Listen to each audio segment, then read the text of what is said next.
Hi, this is Daniela Wolf with Bestie Life, the podcast, and this is your community to support you through the little and not so little events that make up your day-to-day life. From the I've got this moments to the I just can't moments. We are here to empower all women to find and develop the skills they need to find peace, balance, and the bliss in their busy. Through solo episodes as well as interviews with amazing women who share their journey and their story and how it works for you. I hope you find the inspirations to make you laugh, think, as well as maybe rethink what you thought you knew, and connect as we realize that we are all living similar ups and downs and don't have to do it alone. So excited for you to hear this episode, and thanks so much for joining me today. Hi, this is Daniela with Bestie Life, the podcast, and today I am so excited for you to meet Katherine Lazaruk. She is the owner of Lazaruk Consulting, Inc., and she helps women rapidly accelerate their progress towards senior leadership, as well as help them stay there when they get there. She is looking to achieve gender parity in her lifetime and help all companies achieve that through her coaching, consulting, and speaking. She works on behavior, communication, and leadership within companies to help foster that. And I know we were chatting off screen before, and I said that was going to be the briefest of intro because you do so many amazing things, and what you can offer to companies and women and businesses is immense. So thank you so much, Katherine, for joining me today. Thank you for having me. It's a pleasure to come and chat with you today. So if you don't mind kind of backing up a little bit and sharing some of your journey that kind of got you to where you are today, because I know you've gone through a couple of iterations of what you do and how you got here. Yeah, it's super interesting because when I was reading the background on your podcast about making your best life, I thought about how many times your best life changes throughout your life. Mm-hmm. And so I'm turning 53 next week, and I've had happy birthday. Thank you. Yeah, I've had a couple of different iterations. So I started out my career, after I got out of school, I started my career in education and voice performance. And I sang professionally in the opera for a while and also taught music in elementary school, like public school. Oh, wow. Yeah. And both of those careers, the farther along I got in those careers, the less I liked them because they both have quite narrow parameters. Mm-hmm. And I'm a terrible small box person, but I didn't know that. I thought I could just make this work. And it wasn't until, 12 years had gone by and I had a lung tumor that my husband said to me, these jobs are literally suffocating you. Like, you need to leave. And so I did. I went on medical leave and then I quit. And 6 months later, I had a job doing corporate training and the tumor was gone. Wow. Yeah. It was sort of like I don't know. I don't know about you, but I'm generally pretty good at getting what I wish for. So I have to be careful what I wish for. And I've learned to be specific as well, or the universe will give it its own spin. Exactly. And I think what happened for me in that moment was I was so miserable in those jobs, not because they're not great jobs, but they just weren't right for me. And I think I needed to die to be free. And then once I was on medical leave, I was like, oh, actually, there's more beyond this career. When you've trained for something for such a long time, I think you tend to get blinders on about the skill sets you have and what you can offer the world. Mm-hmm. And I think that happens for a lot of people if they've been in the same track for a long time. And so I jumped into corporate training and realized that I did have a much broader skill set to offer. And I had been working with a sales coach sort of partway through because I was doing like odd jobs kind of in between. And I was doing this outside sales thing for a design company. And I didn't know anything about sales really. So I hired a coach to help me with that. And in the course of our work together, he basically asked me what I wanted to be when I grew up, which was super patronizing. And now when I think back on it, I'm like, that was really rude. But it was a great question. And I had this weird vision. Like, I'm a visual thinker, but this was super bizarre. I had this weird vision of my company name, the first company name that I used and the first tagline I ever used, which was ICU Image Consulting and Intensive Care for Your Image. Was the tagline.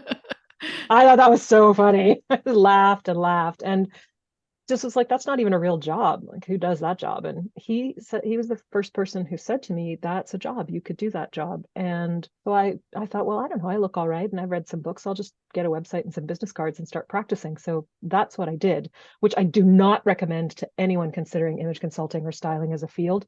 Please get some training because it's such a deeply psychological and impactful process with people that going into it not prepared for that can be really harmful to the Mhm. people that you're working with if you're not careful. So I highly recommend getting some training. But at the time, I didn't know any better, so I just did it. And when my corporate contract ended, this was in 2009, like right in the recession, I thought, this is great. I'll just go full-time in image consulting. So I went to Toronto and I did my certificates there in image and advanced image consulting with the Image Institute. And the woman who runs that institute liked me, so I interned with her. And then she really liked me, so she made me her Western Canada image trainer. Wow. So in addition to my private practice, I ended up training consultants on how to be consultants at one of the colleges here in Vancouver. And that was it. I just got going. And I remember my husband said to me a few years ago, he said, when you told me that you were going to start an image consulting business in the recession, I thought you were crazy, but I didn't say anything. Like, good. Anyway, and then as my clients started going up the chain in their companies, they wanted me to come work with their teams. And they said, we're just tired of telling the people that write the checks that you're not really an image consultant, that you're doing more than that. And you're working at a deeper level than that and facilitating different kinds of conversations that we need to have in addition to helping us look like more of who we are. Mm-hmm. And so they said, we need you to just change your company name. I'm like, all right, well, I'll just change it to Lazaruk Consulting and then I can do what I like. I don't have to worry about buzzwords or, doing anything else. And I'm not restrained by the, sometimes the optics on image consulting are not that great because people have this perception that someone's going to come in and tell them how to be fake or put them in something, make them pretend to be someone they're not, which is generally not how it works. But anyway, that was their perception. And I'm like, all right, I can change that. And now I'm not limited, which I really appreciate. That's great. That's great. And definitely, the way you said, like, it's so much more than just image consulting, than just the way things look. I've seen that with organizers I've spoken with so many other fields, because when you're doing any kind of external transformation, there's that internal piece that's where the power comes from. 100%. Actually, my new book is about that. I'm just writing it now. It's going to be it's due at the publisher in January. So I'm working double time to try to get it finished. About that, the depth of the human element of these kinds of things. And that's where we need to go now. We need to be less concerned about the external world and much more concerned about our internal worlds and how we're connecting with ourselves and how we're connecting with other people. Yeah, because as much as you might try and put on different images on the outside, the inside will always shine through. And like you said, when you do that inner work, that's when you show up the way you really intend to, the way you're the most authentic and in your true power. Yeah. And one of the statistics that I actually researched for my book was there was a woman, I think the book was called Insight. I have to go look it up now, but she said something about only about 10 to 15% of the population is truly self-aware, like really consciously working on their awareness, working on their connection to themselves, working on connection to other people. And I was really surprised by that. I thought, wow, because so many of the people that I hang out with are in this self-awareness world, like in the personal growth. We're kind of personal growth junkies. So we spend a lot of time in this sphere, and some of us are really like, for me, it was really being determined to heal myself, right? And to act from a place of total integrity. And so that was kind of what spurred me on, when I started this whole thing many, many years ago. But yeah, it was just interesting. So I thought that was an interesting stat about people not really being as conscious. But of course, your audience is going to be conscious because they're here, aren't they? Or they're trying, everyone's trying. learning, everyone's starting from a different place and things like that. When you were on your own kind of personal transformation journey, as you went through that, what was some of the places that you started? What were some of the things that really helped catapult you to that next place of kind of understanding or realizing, okay, this is the direction I need to go in? Interestingly enough, my first piece of this was way back when I was still teaching and trying to figure out what I was going to do next. And I got a great piece of advice from a counselor at that point. She was very wise. And she said, because I kept trying to think of, well, what am I going to do? Am I going to be a lawyer? Am I going to do, what am I going to do? And I sort of obsessed with the profession, like the industry, because that was the only way I knew how to think about work at the time. And what she said is, I want you to think about the qualities you want your work to have, not the title, not the industry, none of that. What are the qualities you want your work to have? And that was a huge light bulb for me. And I came up with 5 of them, and they were freedom. So I really wanted lots of autonomy, beauty, because I find in teaching in the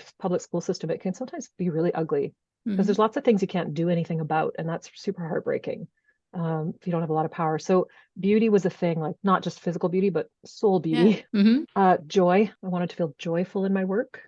generosity. I wanted to have a give back element or an impact element to my work, and ease of spirit, so that I would know whatever I was working on at any given time, that it was the right place at the right time, doing the right thing for me, and then by extension for the world. So that was a huge piece. And even before that, when I was in the negative, like the most negative space about my work that I think I maybe have ever been, all I could do was I couldn't even visualize the positive. I was so stuck in this negative. So what I did was wrote down all the negative things and flipped them. So, for example, one of the negatives was the building. Like I just hate going into this school building. It's cramped. It's not very well taken care of because short staffing and resources or whatever. I hate this building. And then, so I did that, like a list of everything. And then I would flip it. So with the building, I was like, I really want to go downtown to work, and I want to work in a beautiful office building. I want to take an elevator to work. That's how I feel, right? And that also helped me get out of that stuck place. That was huge. And then, it's funny you say when you went through that personal transformation journey. I'm still on this personal transformation journey. I find I cycle about every 7 years. Every 7 to 8 years, I almost need to, it feels like starting again, even though it's not fully starting again. And one of the things that helped me through the emotional component of it was really getting a good counselor. Like understanding where I didn't know what I didn't know, and accessing help was a huge thing. And I know that counseling is not always available for people, because not everybody has the coverage medically to do that or the capacity. But even accessing podcasts or accessing memes, sometimes it's a meme or a Twitter feed or something that would help me realize I was not alone in this journey, was massive. Absolutely. And that's why I love having, all my guests kind of share their own personal story, because I think that vulnerability does break down that isolation and that feeling of being alone. As well, as I was listening to you speak, I was almost having the image of almost like a transformation, like a butterfly. We go through different stages a little bit, we're kind of coming into our next level, and you keep kind of shedding that next layer onto the next, because it's a linear thing. It's not like start and end point. It continues to go in different directions and flows in different ways and things like that. And I think allowing that to happen can be scary for a lot of us. And yes, it totally sucks. It completely is awful. And then it's like, nope, I didn't. No, because you do make it. You do this huge growth journey. So you're going up the hill, up the hill, up the hill, up the hill. Then you hit the plateau. And then you're on the plateau for a long time. Actually, one of the great books that I read for my business when I worked with a business consultant to sort of double my business, or like in 2013, he recommended this book called Mastery by George Leonard. And it's fantastic because it talks about this plateau where you get up on the plateau and it looks like nothing's happening. Things are cruising, you're okay, you show up every day, nothing. And then all of a sudden, bam, then you get the next growth curve. But then you hit a plateau. So life is very naturally a up and down, flat, all over the map kind of process. And this idea that it goes one level to the next, to the next, to the next, like a video game, isn't really true. And I think we have unrealistic expectations about what personal growth really looks like.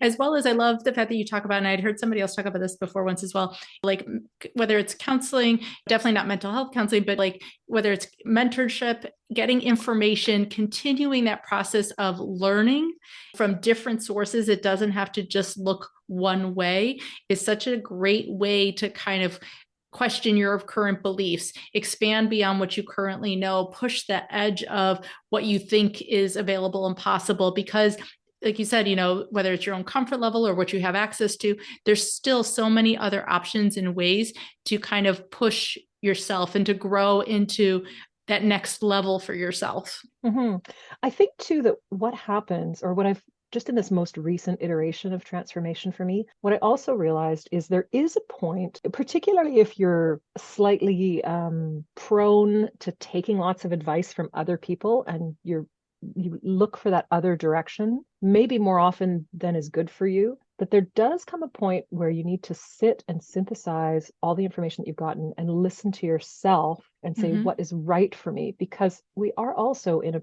pretty capitalistic driven society that says you must be achieving X you must be doing Y, you must be doing the, get up at 5 a.m. every day and go to the gym and do all these things and earn this much money and all of that driven stuff. And we have a really big ego problem in our world with the idea that, oh, I need to satisfy my ego on what title I have or what level I'm being paid at or what kind of car I drive or where I live. And it can be a really revolutionary act to say, I don't want that. I had a client who is a senior associate in a law firm, and she is getting a ton of pressure to be a partner. She does not want to be a partner. She likes her life. She really enjoys her work. She has time for her family. She likes it. And the idea that you have to keep going for that next thing, that next thing, that next thing, if you're content and what works for you is where you're at, that I think we also need to be careful about allowing other people's opinions or society at large or our ego. We have to be cautious about listening to those voices when inside we know what's right for us, because there are a lot of senior women that I work with who are outwardly quite successful and absolutely unhappy, deeply unbalanced internally. Yeah. And that's not a healthy way to live. It's almost like that personal acceptance as a part of your journey, versus it being about more. Sometimes that less is going to have more meaning. Yeah, exactly. Because then you have space to do other things. Like for me, it was a bit difficult because I was, working really hard on expanding my business. And I'm like, I want to be $1 million consultant. La, la, la, la, la. This is going to be great. And then every person I talked to that was $1 million consultant was like, oh yeah, like it's a lot. There's $1 million headaches associated with that. Yeah. And one of my coaches said, wealth is discretionary time. And then I thought, I have a lot of time and I have enough, more than enough to meet my needs. My needs are low and I really want more art and music in my life. So I'm going to reduce my work week and have more art and music in my life. So that's what I'm doing right now. But it's definitely an adjustment for sure in my mindset. But also, yeah, just like you have to think about who are your gurus going to be. Right? Do you want someone who's constantly in the hustle or do you want someone who's a little bit interested in humanity? I love that. To humanity over hustle. Yeah, that's kind of where I'm at. I'm a little bit anti-hustle these days because I've seen too many people who are driven, like the drive. I mean, workaholism is the most rewarded addiction in our society that there is. Right. And I see people that are driven, but they're driven by trauma. They're not driven because they're self-generating. They're driven because they feel unworthy, like they need to prove something. And that's not a great reason to be driving either. No, I love that quote you just said, though. Workaholism is the most supported addiction in our society. Yeah, it's definitely rewarded. Rewarded, yeah. Yes. I'm definitely quoting Joanna that. Yeah, totally. It's completely rewarded and it's still an addiction. So when you come into a company, you're working with a team, you're working with leadership, typically how do you help make that shift? Because a lot of times there's so many kind of cogs in the wheel of how those corporations and businesses work. There's already systems and habits in place that you probably need to break down and that type of thing. Where do you even think to start with something like that? Normally I start at the top. There have been situations where, a C-suite person is asking me, what the problem is. And I'm going, what would you do to solve the problem? I said, the problem's you. You're the problem, right? How do they take that? Some take it well and some fire me and that's fine. Like, you don't have to listen to me, but that's the truth. It starts at the top, at the very top leadership table, because leaders will do things like they'll have certain behaviors, like they'll work really late or they'll do things and they'll be like, I'm not asking anybody to do anything I wouldn't do myself. And my question is, should you really be doing that yourself?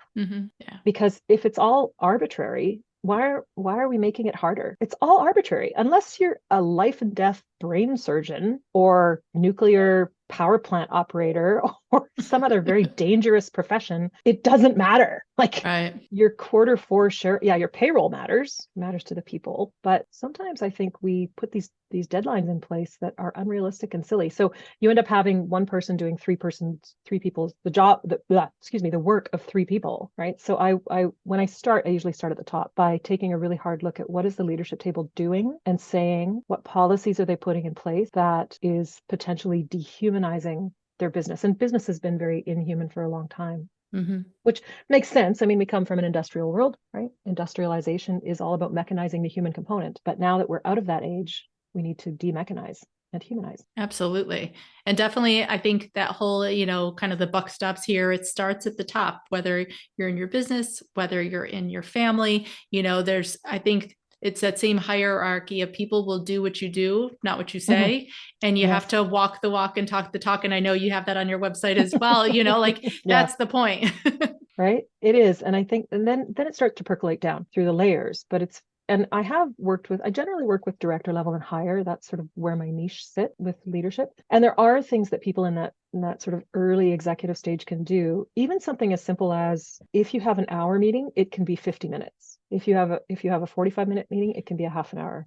Mm-hmm. And meetings, and talking about like putting structures in place into the days to give people some breathing room Mm-hmm. to actually do what is necessary. Because I know that your listener, you know this, I know this, all your listeners know this. Most meetings are so stupid. They're just Oh, redundant. the meeting Like, that could have been an email kind of could have thing. been an email, or the only thing a meeting should be for is discussion or decision. That's it. These meetings where people sit around and update everybody on what they're doing, unless you're actually actively doing something with your systems thinking around that should not be a meeting. It should be a briefing note.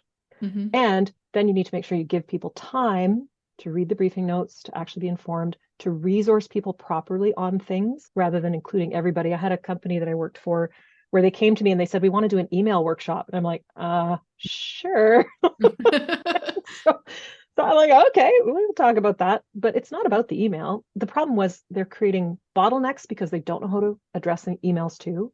Mm-hmm. They are adding too many people to an email chain, which costs the company money. Every time you put somebody else on an email chain, you're costing the company money. And they didn't have the right people in the right places. So their org structure was unclear, and their sort of chain of communication was unclear. So after 2 days, we managed to straighten all that out in a VIP sort of session with the team. And then they saved $250,000 in the first 3 months. Wow, that's I amazing. know, right? Just by clarity. Like, Mm-hmm. and what are we really doing here? Because so many of us and so many businesses just run on autopilot. Mm-hmm. Really, we've done it this way for so long and they just continue, but it's ridiculous. Well, and without taking the time to have that clarity and to simplify things, just to look at the fact that financially, the gains, plus, like you said, the breathing room, that's like speaking my language, like we need to have breathing room and space in our day and not just keep stacking thing on thing on thing on thing. Yeah, it's slow down to go. You have to slow down to go quickly. Mm-hmm. Once you get your clarity, then yeah,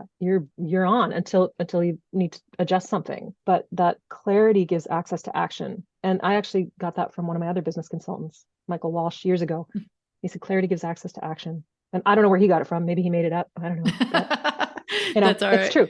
But you need to slow down to get some clarity, and you need to slow down to understand the people that are operating the systems, and you need to understand yourself as well. And you can't do that if you're running at a breakneck pace day in, day out. It's not sustainable. Just like our world is not sustainable, not sustainable. We have to stop. Absolutely. And I'm taking notes on, so many of the things you said. I'm definitely doubling back and listening to this one again, because just the gold mine of things that you have been sharing with us has been amazing, Katherine. I think there's so many lessons in these little micro pieces of things can be applied in more than so many different areas, in your, like I said, your business, your personal life. These are the kind of things that are going to kind of circle back to the beginning, like you said, create that bliss, create that lifestyle that you want, because it has that work-life flow. It has that sense that you're not all consumed by something that looks good on the outside and makes you feel horrible on the inside. Yeah, completely. And it's interesting when we talk about bliss, like this goal of happiness. Happiness isn't the goal, because that's just a fleeting thing. But the goal is to feel alive, whether you're happy, whether you're sad, whether you're excited, whether you're angry.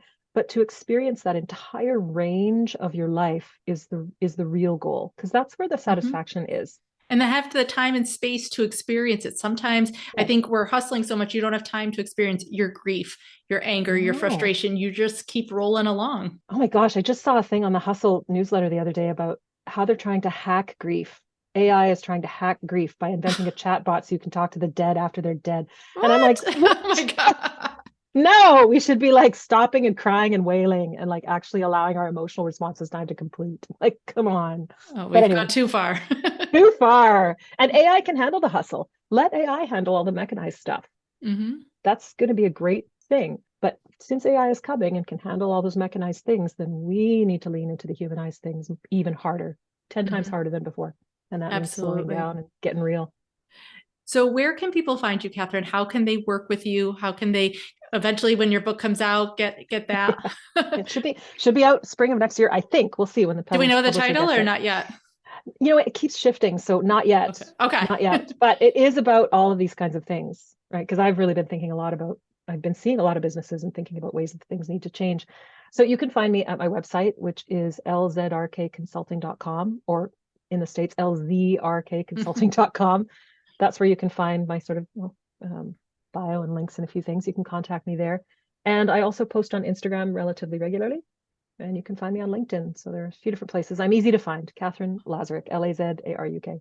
Awesome. And I'll have all those links live in the show notes below. So thank you so much, Katherine. I'm so excited we had this conversation. Like I said, you just dropped some major truth bombs and great information for everybody. So thank you again. You are so welcome. And thank you for having me. I had a great time. Thanks so much again for joining me today. I hope you enjoyed this episode. Please let me know any questions or comments that you have.